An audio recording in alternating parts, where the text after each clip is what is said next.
Hey there guys, this is Sam and Justin. at the Survival Review.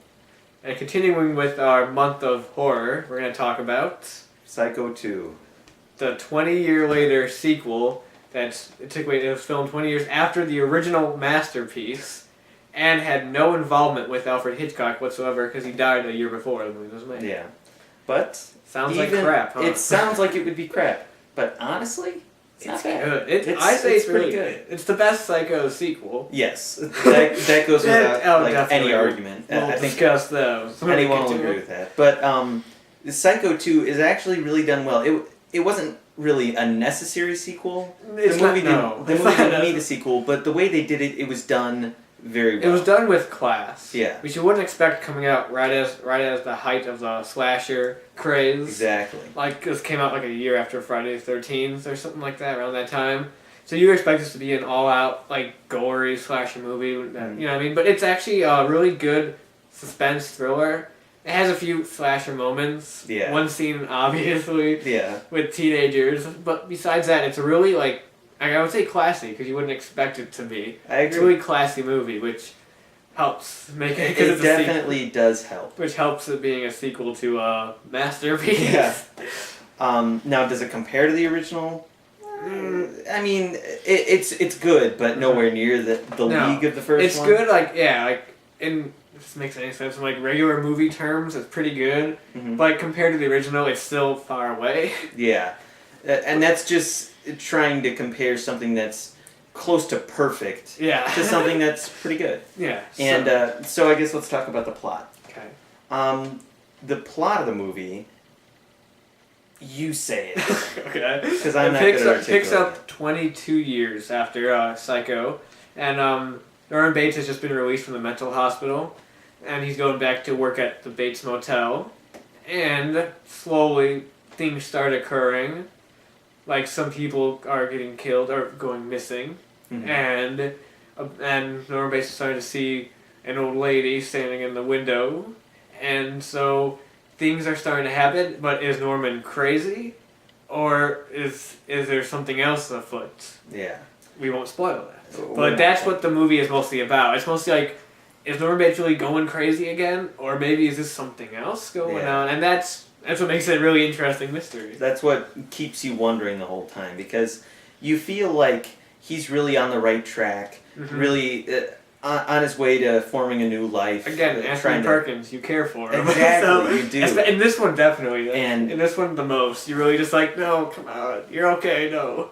And you just wonder what's really going on. Yeah. Whether somebody else is interfering, whether he's actually going absolutely insane again. Yes. You don't really know. So, like, on the cast, most of the cast is alright. Anthony Perkins is great. Yeah, obviously. I like that they brought back the actress from the first movie. Yeah, that was cool. Because they could have easily just ignored that. But they made her, like, a central character and a central part of the plot, which was really cool. I really like that. So, the acting, for the most part, was very good. And the cast do help move the movie along, and they all are trying. They're not just like, Psycho 2. I guess everybody's putting effort into it. Exactly. That's what I'm trying to say. It wasn't just a sequel put together to make money. That was the idea behind it. Yeah, it was the idea behind it, but at least they put the effort into it to make it a well-made film. You could tell there was nobody in there who was acting like, oh, I'm in a Psycho slasher movie or whatever. Everybody was putting an effort into it, and that's what I really liked. And on that, there is some gore in the movie. Yeah. And some of it's actually pretty well done. I agree. Enjoyable. It doesn't go over the top. Well, one death scene is kind of crazy, but it doesn't like savor it. It doesn't like keep the camera on that like for a while. Yeah. But most of the deaths are well done. There's one scene that's obviously trying to cash in on the slasher craze, where these two teenagers sneak into the parlor and are smoking weed and stuff like that. That one's obviously. That scene was all kind of like. You know, they put it in there because they knew all the popularity of slasher movies at the time. They had to put something in there. But the movie actually keeps you guessing the whole time. It really does. Right till the very end. Actually. Yeah, right till the climax. Actually, to the climax of the movie, and then you think the movie's over, and then there's a scene after that there's that just reveals that more stuff going on. Just blow your mind. There's a scene, yes, at the end that we can't say what it is, but won't spoil that. It really is mind-blowing. It's a mind-blowing ending, which is tough to say for a sequel. You don't really expect that kind of thing from a sequel, and the one thing that happens in there, it's just like the ending is just. Awesome. It's jaw-dropping, really. It's something that you just say, what? Not the actual full-on scene. No, but how that scene ends. Exactly. It's kind of just like, what? Whoa, that's pretty crazy. It is. So Psycho 2 is a movie that everybody expects to be awful, but it is a very solid movie. Yep. If anybody was like, oh, I don't want to see it because Psycho 2, it's worth it. Now, is it necessary? Is your life going to be incomplete if you don't see this movie? No. No. No. But it's a good movie. It's definitely good. We're checking it out. It has enough twists and turns to really keep you. It's a slower paced movie, which I know when I first saw the movie when I was younger, I was a little bit bored at times by it. But as I've gotten older, I got a better attention span, and so it is a slower pace, kind of like Psycho. It's a slower paced movie. It doesn't go for a fast pace. It is an hour and 55 minutes, so it is almost 2 hours long, which I like that it wasn't a quick 90 minutes. Yeah. Cash grab.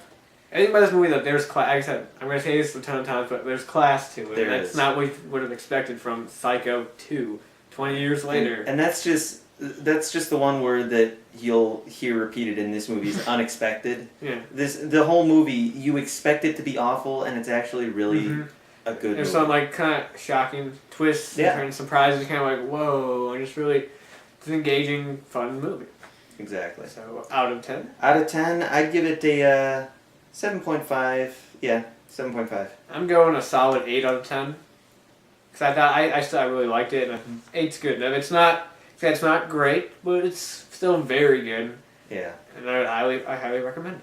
Yep, I recommend it as well. After this, we're going to get to the rest of the sequels. The other sequels, which... They lose kind of the class of the two. That's all we'll say for right now. And so that's the end of this video, and we'll see you guys next time.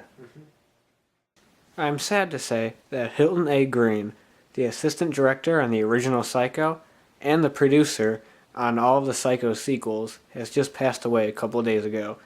He was, besides Anthony Perkins, the only common thread throughout all the Psycho series, and will be missed.